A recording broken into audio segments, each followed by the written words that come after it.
In their study, Where Have All the Robots Gone?, Harold Shepard and Neil Herrick confirmed what many had long suspected.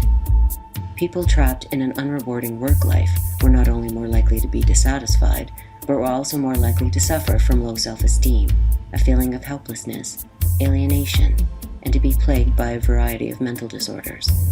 The workers, who were the most dissatisfied and whose mental health was the most impaired, were the least likely to vote or participate in community organizations. If you work in an environment where you're beaten up all the time, well, you're beaten up.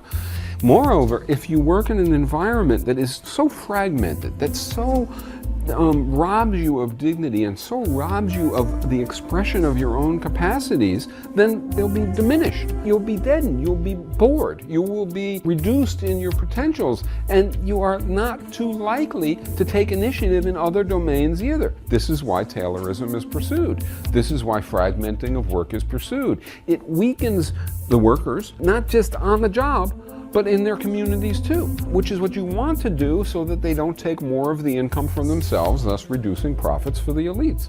So it's a perfectly sensible policy, a perfectly sensible approach, a devil's approach, but a perfectly sensible approach from the point of view of those at the top who are trying to stay there and who are trying to advance. Moreover, if they don't, they just get wiped out. So it's not even really an option. What you'd have to do is to create a new kind of economy in which these situations and these conditions don't restrict our options. The corporate entity, corporate person, it's not really a person, but call it an entity, is it pathological? Answer yes. Why?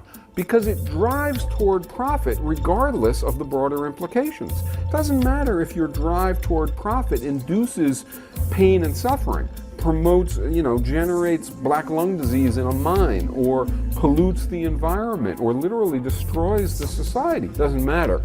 You're forced by the nature of the social relations inside and among corporations, the market system, to accumulate, to pursue profits.